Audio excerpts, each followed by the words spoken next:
Alright, so here's a little wiring video for LED pods and skid kid mounts that I've made. Do a little wiring instruction. So basically, I get some power, so pop the hood, and first of all, on this thing, I just wire all my fuses pretty directly to the battery, but in here, I'm running 16 watt lights, and in here I'm running a 5 amp fuse, which should be enough. This waterproof fuse holder, and it runs along here pretty much. I mean, it ends. You gotta get another wire connected to it, and I've just wrapped the connectors in tape because I don't like paying for shrink wrap, and I changed my mind, and a bunch of other junk. But anyways, basically you route this in to the firewall. I have a ton of wires because, I don't know, done a lot of mods, add a lot of stuff that pulls power, and it's kind of, I guess, has ended up pretty crowded in there. But what you want to do is run the wire from the fuse holder, pretty much just from the positive terminal. This is without a relay. I guess I would suggest doing a relay if you were just going to do one switch, but I just did it no relay because I am running 2 switches and it was easy this way. But if you're running a relay like this one, I would just run it to pin 86, I believe it is, and then from there, I'll get into that later actually, for how you wire with a relay. But if you're just going to run it without a relay, you would run it through the firewall. Usually to get through the firewall, I'll take a metal rod or something and put the wire on the end of it. If you have a wiring harness, where it goes to the switch, pretty much everything that needs to run to the switch goes through this firewall. And I haven't made the hole any larger. Heard of people doing that, but I mean, you can see the amount of wires I have in there. Really haven't had too much of a problem. But if you just tape it onto like a stake or a rod or something, it's usually pretty straightforward. And it'll come out right up here. It's kind of hard to see, but all the wires pop out through there, and you just grab it, run it through up to your switch. I have 2 switches here, one for each light, and they're always on power. If you wanted it to be only ignition power, so only when the key, either when the car is running or the car is on, you could come in here and get an ignition switch either from a popular one, might be right here next to the I guess that's the defog. No, it's not defog. What is that? No, I guess that is defog. Next to the defog, basically ignition power, these prongs right here. And if you just ran a cable from here up to your switches, you shouldn't need too big of a cable, because if you're running LED, pretty low wattage on that. So I mean, it's pretty straightforward. But run to the switches, and then obviously you just wire your switch how you're supposed to wire your switch. I mean, switches are different. Some are LED, some aren't.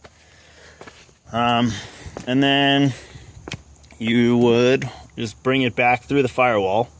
And in most cases, when you're pushing one wire through the firewall with a tape to a stake or a rod or something rigid that's small enough to poke through the thing, or kind of fit it in the hole, you commonly stuff the positive, or the supply and the load together, so that you get you don't have to stuff 2 wires, so you can just get them all through at once. But after it comes out of here from the switch, it leaves the switch and comes up to the wires right here, which are taped connectors, and that just pretty much just runs up to the light, and I mean, it's pretty straightforward. Then from there, I've run to the negative, but on the other side here, I've just run to a bolt, or anything unpainted that's metal in this area should work. You can see kind of same thing I've done over here. I mean, positive comes from the other side. It's kind of tucked inside of here. You can sort of like fish it in and out of this rubber seal. And you can see it a little bit up there. It's barely there. I haven't tucked it away the best quite yet. But I mean, you can see it coming up through here.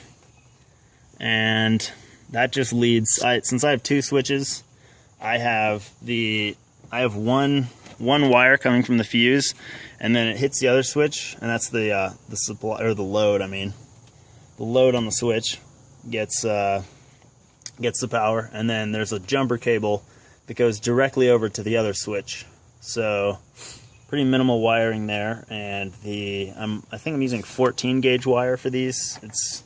They probably come with 16 or something. I don't know.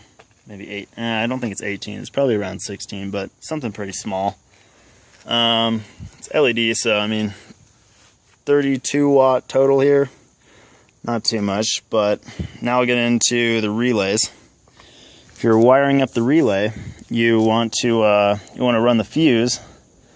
You want to run the power from the positive terminal through the fuse to the power wire here.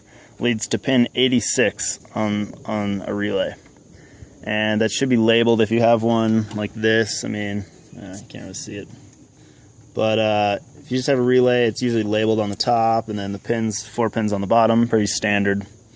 But if you wire it from the positive to the fuse to 86, then you want to run one from the end of the fuse, this end of the fuse, for a signal wire for the switch.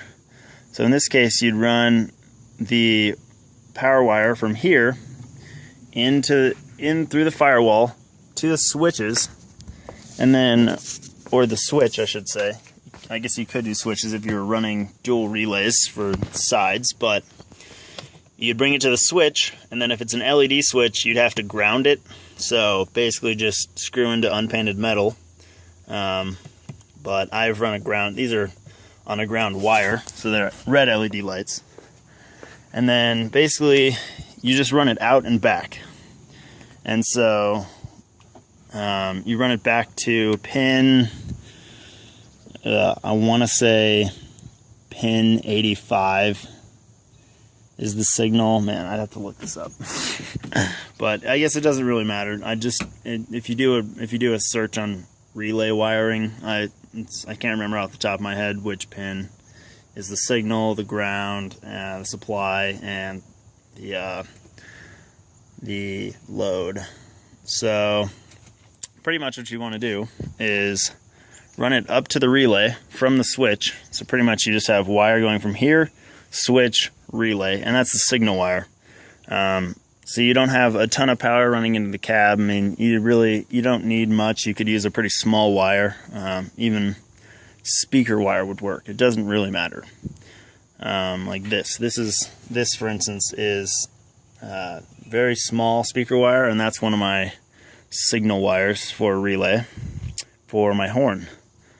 So, oh, not my horn actually. It's for my rally lights. But what you want to do is run that up to the signal, and then you want to run a ground wire from the relay to the ground. Then you want to run a load wire, or actually, yeah. So the load wire would be pin 86 or something like that, running from here, from the fuse, directly to the relay. You need to ground the relay to a grounding point, which I have these bolts, which I've pretty heavily used. But then you would need to run the power from 87, I think it is. Or no, it's not 87, 30. 30 should be the power, but you run it from, no, that's not right. It's totally got to be 87, I think. 30 should be the ground, but you run it to the power from the relay up to these lights, and you can basically put both wires on the lights. Basically, you'd wire all the lights the same up to this point.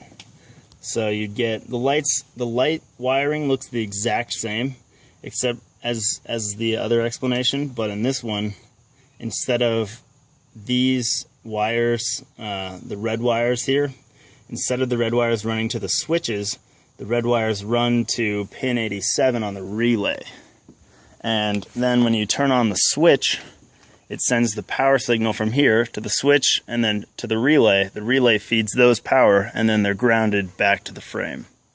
So pretty straightforward. If you have any extra questions or have some ridiculous setup, like I don't know, you want to run the lights off the high beams, or the fog lights. When you turn on the fog lights, you want these spotlights to come on, or something like that. Just, I guess, ask, because I've pretty much found out how to wire almost everything to signal wise, so it's really not that hard once you kind of get the gist of it. But if you have any questions, let me know.